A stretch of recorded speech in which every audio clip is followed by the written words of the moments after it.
or et cetera, et cetera. This is capitalism has become so spread, it's created this sort of homogeneous surface. For those of you who have read the book Empire, which was put out 10 years ago by Hart Negre, where they were making a claim that sort of capitalism was this like smooth surface of the world now. To some degree, that there's another great book, Crack Capitalism by John Holloway, where he talks about it's not smooth, there's cracks in it, and now we're cracking open these moments even more. But both of them get at the sense that capitalism has so created this commonality of suffering among us that people feel the suffering at the same time in different ways and unequal ways. But there's some sense of sharedness right now that actually makes the idea of sweeping transformative revolution possible around the world. Revolution in the sense that we might actually be able to crack open capitalism and start dismantling. A kind of a phenomenal time period which unites us in ways. And capitalism has also created an ecological crisis. So even though that's been not as high-pitched a part of Occupy, that's clearly like an underlying motif is there's this global crisis that no one's going to be able to escape either, and no one can escape this capitalist suffering that happens under capitalism, even though some people do better than others.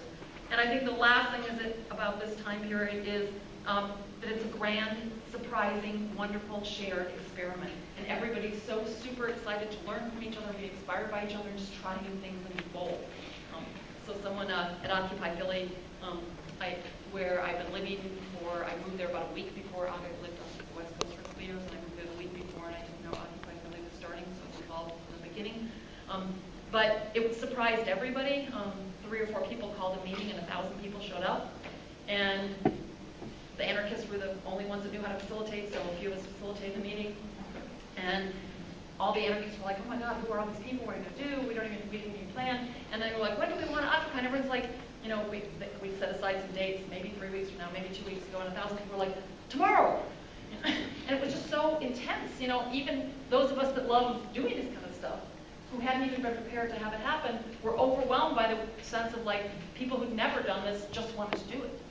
And the facilitators that day were like, you know, we were about to leave, and they were like, someone was like to the back of this huge hall. They were like, what time are we supposed to meet? And it was, and then everyone said, oh my God. So we called everyone back, and then someone said, well, how about we'll start at 8 p.m. And I was like, how about noon? And then how about 9 a.m. And everyone's like, yeah, except for a few of us anarchists were like, 9 a.m. Okay. None of us even wake up that early. And so, but it's just a sense of surprise and boldness. And so it's like this, that is startlingly beautiful too. We have to keep that sense of surprise. Okay, so I'll stop bracketing that other than to say there's this really unique opportunity that's completely distinct. And one other thing I forgot to say about this part that I think is distinct is this social moment is both created by capitalism and states and where they're at and other issues like ways identity are understood this historical moment, and they're both antagonistic to that. So we could maybe talk about that, the forms of organizing, the things people are upset about, and how we understand capitalism and statecraft and who we are in terms of our bodies and ourselves and our gender and our sex and our sexuality and all sorts of other parts of ourselves are all shaped by this moment, and we're antagonistic to it in this movement. But the do-it-yourself part of the revolution is actually trying to ask for things that we can't even imagine that are going past that, which I want to come back to a little bit at the end of what strategies look like. If we understand capitalism to be at a specific place that's brought about a specific movement, what does that say about specific strategies to get out of the mess we're in, as opposed to what we might think about doing in the 19th century or 20 years ago. Okay, so track myself. Don't talk more than I have. Okay, so there's when I kind of like thinking about Occupy anarchism in 4 different ways, and maybe we could come back and talk about some of them. The first one is Occupy itself as an anarchistic space without anarchists, in the sense that you could have taken away all the anarchists. I actually saw some flyer.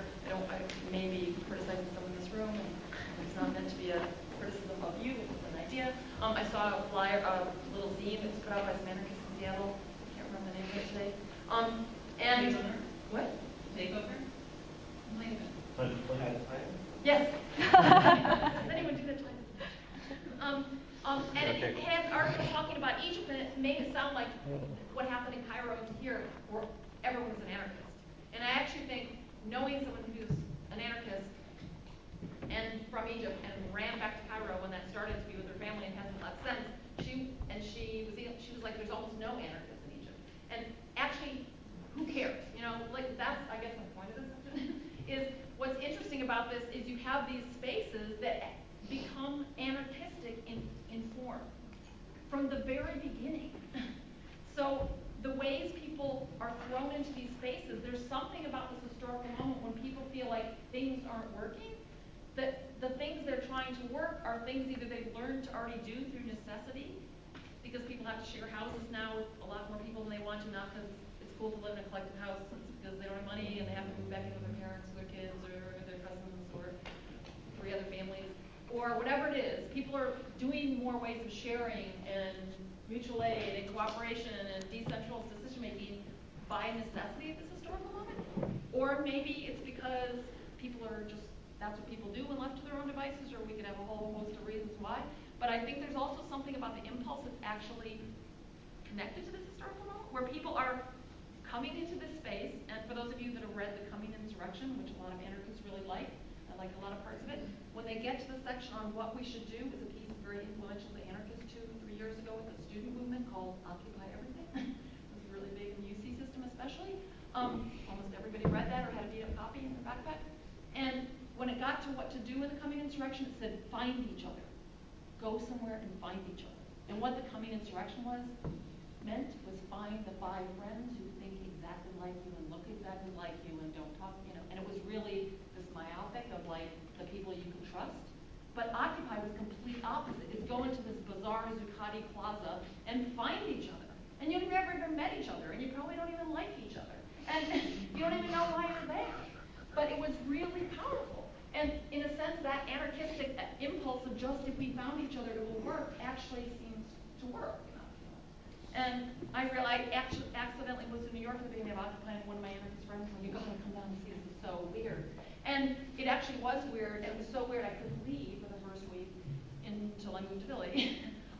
But it was the whole first 5 days, I was there like the 3rd day I think it started, people were just making those cardboard signs that we all made, but that was a historical accident because pizzas got delivered because of Egypt sending them to Madison, and then people bought to send them to New York. Historical accident of pizza boxes piled high in Zuccotti Square. People were like, pizza boxes, let's make signs. And so I was at one demo, there was thousands of people at the Brooklyn Bridge demo, and I was in the back, and it was just all you could see was pizza.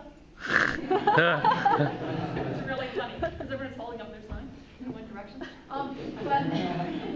But it was really interesting. People started, taking their pizza box and writing, and then they put it down on the ground, another person, and it just kept growing and growing. And my friend and I were totally fixated about taking pictures of the signs because they were misspelled and incoherent and contradicted each other, and most of them were just, I did this thing where I was asking people what their signs meant. People would kind of look at me like I was crazy, and they couldn't even explain their own sign. It was so just like, why are people here? And so at one point I was taking pictures, and I was like stepping over so I wasn't going to step on the pizza boxes, and everyone was like, get away, get away, get away. And it was like as if it was this like kind of sacred space. Everybody kept growing, and people didn't want to move the signs, and they wanted you to stay on the outside of it, even though the plaza is incredibly small. It was incredibly crowded. But what I just didn't get, and then in spending like days and days talking to the people there, they kept saying, you don't know how powerful it is to find other people and have conversations and have them write that sign down, and then you could look them in the eye and you could talk to the person about it. And I realized this is like, it's so interesting how a historical moment is shaped by time when people feel their social space is Facebook. And that's where your sign goes up on Facebook, and you have these disembodied, and suddenly there's real people talking to each other. And as anarchists, we're like, whoa, but we're always in collective spaces, having these quirky, collective houses, collective cafes, collective bookstores, collective organizations. It's like we find each other all the time, and that's, we know the quality of life feeling. But after 5 days, I was like, this is why we need a movement. Capitalism is so destroyed as people don't even remember they can even find each other. I mean, it was really intense to me but that was right. So not only is this finding each other, this anarchistic idea of when you bring people into spaces that they make of their own, that they'll really start seeing themselves in them and find themselves and find each other, is a very anarchistic notion. But then people started also just kind of saying everything's wrong, and the only way we can think to make it right is by each of us trying together to do it. So then people just started asking what they needed, and I thought in Wall Street it was especially really quirky, because like for instance, like whatever, we have anarchist spaces, we're like, oh, we need some medics, we need some food, we need some, facilitators. And in New York, there was like a whole group of smokers, and they had a smokers working group when they were dumpster diving cigarettes, but putting new cigarettes together, and they were very serious about it. So they had the whole working group. And I kept going up to working groups and asking, like, how did you decide how to do this? Like the media group, I was like, how did you guys decide to do the media?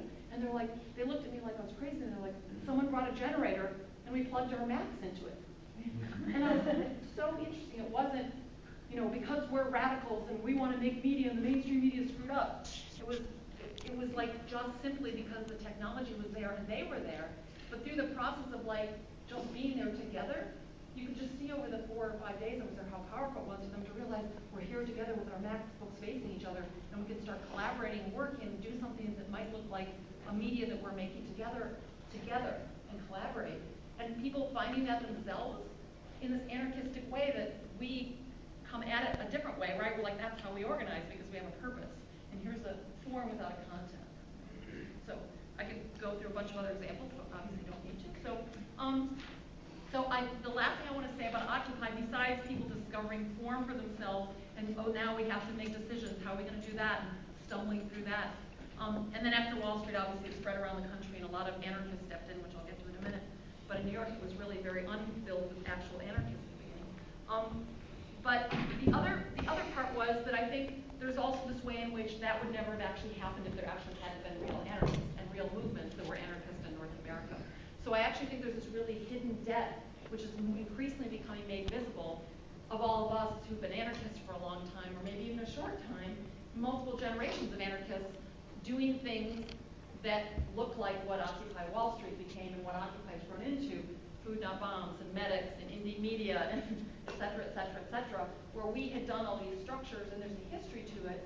Seattle clearly, like the resonance, whether that echoes, actually would be interesting for me to hear about later, how much echo there is of like Seattle 10 years ago, who remembers that or how that plays into it. But clearly there's lots of practice and history and memory and ground that was built that's indebted to anarchism. That even if people don't know that's in the forefront of their minds, social movements to some degree have a collective history of the histories that became before them.